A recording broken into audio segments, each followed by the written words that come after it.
Heather has agreed to come share with us about her generation. She's going to help us kind of delve into their world, how they think about life and truth and all those kind of things. So, Heather, you ready? Yes. All right. Well, we'll start easy. Just tell us where you live, where you go to school. I go to Wakulla High School, and I'm 17, and I live in Wakulla. Really? Yes. Okay. Well, tell us about your family.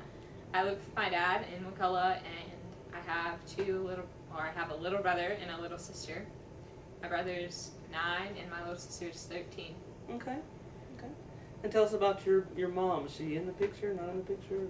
She's in the picture, but I don't live with her. I see her about once a week, and I talk to her regularly. Okay. How old were you when your parents divorced? I was in 6th grade, so I was 11. What are some areas that you think that's affected your life, being in a family where divorce was a part of it? I pretty much had to raise my little brother and sister, so that part. But otherwise, I think it's made me a much stronger person. Mommy and Daddy, why are you fighting?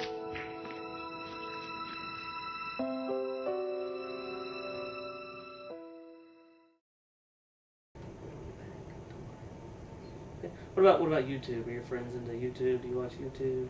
I did when it started out, the whole Lonely Girl 15 thing, but because she was fake, I don't watch it anymore. Okay, tell us that story. I mean, Lonely Girl, she was huge, she was big, and then come to find out. Supposedly she was just this regular girl whose parents were overprotective, and she had this boyfriend that they didn't like, and it was just, I guess it was entertaining just because you could sort of see how your life correlates with hers. But then whenever she came out and was like, we're part of CBS or whatever, everyone was like, you lied to us. So I don't watch her anymore.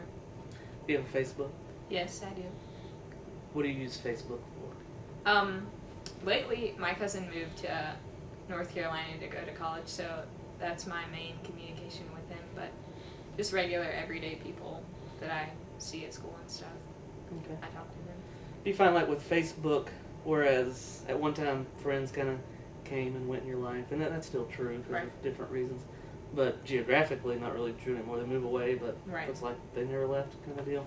Kind of. It's easier than trying to catch them at a good time when they're on the phone, when they can talk on the phone, because you can check at any time, you know. Mm-hmm. So. Okay. Your generation, when they approach projects and doing things, do you see them as kind of, okay, I'm gonna lock myself in my closet, I'm gonna get this done, nobody bother me, or do you see them being more the kind of people that say, hey, let me find some people, let's work together and let's accomplish this, let's get this done as a team? Definitely group work. I know I have an English project right now that's a group project, and everyone's like, we'll just wait till the last minute to do it. Mm-hmm. And then someone, I'm sure, will get the blunt of the project because everyone else just kind of sits back and says, this other person will take care of it. Right. So you would say that your generation is probably maybe less aggressive, less competitive, less entrepreneurial, less go out there and get them than the previous generation. Did you see the guy get tasered at the University of Florida? Yeah. Did you notice one funny thing about it was the cops are tasering this dude, and there's students just kind of sitting around going, oh, look there, Joe's getting tasered. Yeah. I thought that was funny. If you were looking to join some sort of a club or organization, and you were looking at one that was really big and did everything big and well and excellent, and they had the latest of everything, just everything was just ship-shape, nice, organized, and so you just walked in there and you could tell they had everything together. Right. And that's why they become so big, or maybe they can do that because they're big and they can pay people to make things excellent, whatever. But on the other hand, you had an option to join a different organization. Maybe they had old, dirty couches sitting around or whatever, but it was just smaller. But not everything was excellent. It was a little disorganized or whatever. But it was smaller. What do you think people would tend to gravitate more towards? Well, I help out with the American Cancer Society, and I formed a team for our Relay for Life. But it started out small for a couple of months or more than that. And then in the end, affected something bigger, like a bigger picture. And I think that's what people do. Like, say they wanted to do something to help with AIDS in Africa. They would start out locally and then maybe try to get it bigger progressively. But I don't think many people start out huge at first. What would you say the moral climate is like at your school, for example?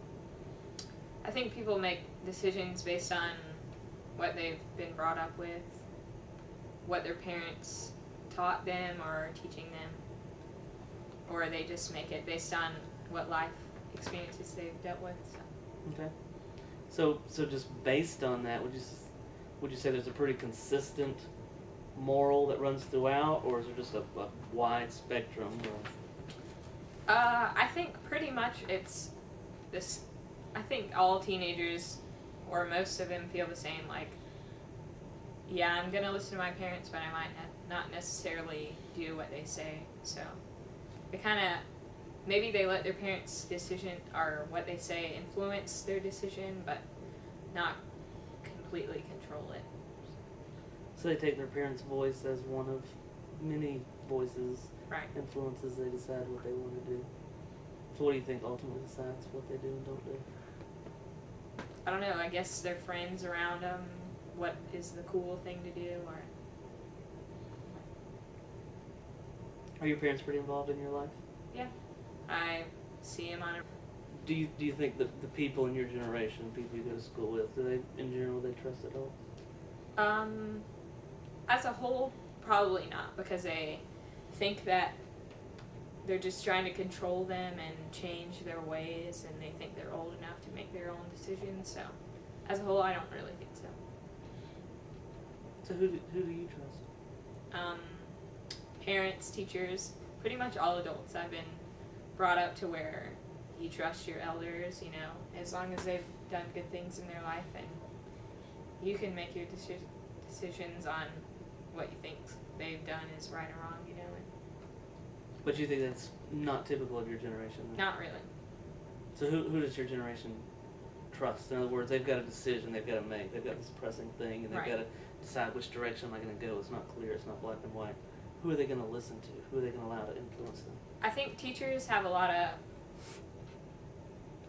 parts in students' lives, and they've basically spent their whole life teaching kids and trying to give them a better education to better their future, and they know how they've dealt with a lot of kids, so kids maybe go to them to get advice because they've seen things, I'm sure, like this before. I think teachers. Right. Are there people that they're just not going to trust? They just kind of labeled them as untrustworthy. Maybe some parents, because your parent could tell you not to do something, but they'll go and do the same thing and just say because they're an adult they can do whatever they want. So I think parents, they don't trust them much.